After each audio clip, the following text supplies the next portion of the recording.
வணக்கங்க. நான் தாங்க மூர்த்தி. இன்னைக்கு என்ன பதிவுன்னு கேட்டிங்கன்னா, மனிதன் பிறந்துடுறான். மனிதனாக அவன் பிறந்துடுறான். ஆனா மனிதனாக பிறந்த பிறகு நம்ம வெளியில உள்ளதெல்லாம் தோற்றமான்னு நெனச்சுக்கிறோம். சொந்தம் சொந்தம்னு நெனச்சுக்கிறீங்க. உங்க உடம்பு சொந்தம்னு நெனச்சுக்கிறீங்க. உங்க பிள்ளைக்கு சொந்தம்னு நெனைக்கிறீங்க. உங்க மனைவிக்கு சொந்தம்னு நெனைக்கிறீங்க.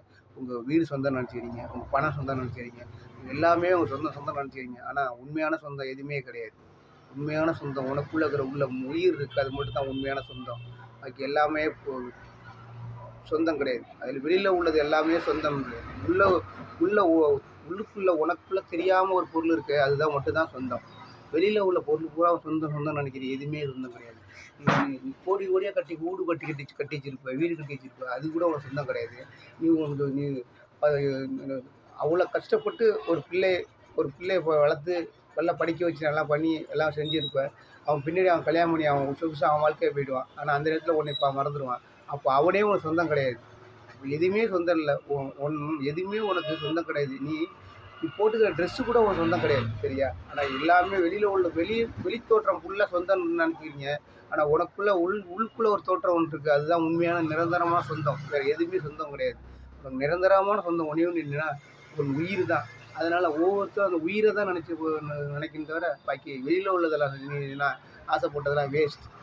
வெளியில் உள்ளதை ஆசைப்படலாம், அடையலாம், எல்லாமே அடையலாம். இந்த வீடு வாங்க நினைக்கலாம், அடையலாம். இந்த காரை வாங்க நினைக்கலாம், அடையலாம். ஆனால் இந்த பிள்ளை எப்படி வேலைக்கு போக வைக்கணும்னு நினைக்கலாம், அடையலாம்.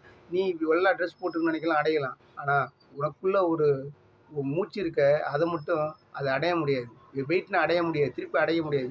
அது திருப்பி அடையாமல் அது உனக்குள்ளே இருக்குது. அந்த மூச்சை மட்டும் நீ ஆசைப்படணும். அந்த மூச்சு மேலே தான் அன்பு வைக்கணும். அந்த மூச்சு மேலே தான் பாசம் வைக்கணும். அந்த மூச்சு மேலே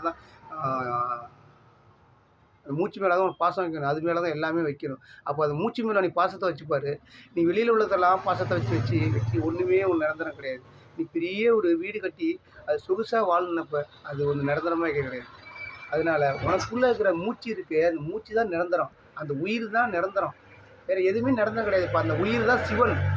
அந்த உயிர் தான் சிவன். அதனால தான் ஒவ்வொருத்தரும் சொல்கிறேன், அந்த உனக்குள்ள ஒரு மூச்சை மட்டும் நீங்கள் ஒரு நாளும் ஒரு 10 நிமிஷம் அவங்க நினச்சி அதை உங்களே உட்காந்து நினச்சி அந்த மூச்சை மட்டும் உங்களுக்கு எப்படி வருது, எப்படி யோசிங்க. அந்த மூச்சு எப்படி வரும், எங்கேனால வருது, அந்த மூச்சு எதனால் வரும், எப்படி வரும், எதனால் வருது, அப்படி நீ ஒரு நாள் டெய்லியும் ஒரு 10 நிமிஷம் உட்காந்து அதை யோசிச்சுப்பார். ஏன்னா ஆன்மீகங்கிறது அதுதான் உண்மையானது.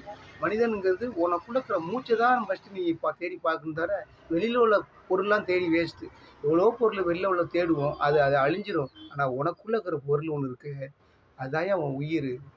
உனக்கு மனிதனுக்குன்னு ஒன்று சிவன் ஒன்று கொடுத்துருக்காரு, அதுதான் உண்மையானது. அதை கண்டிப்பாக நீ நினச்சிப்பாரு.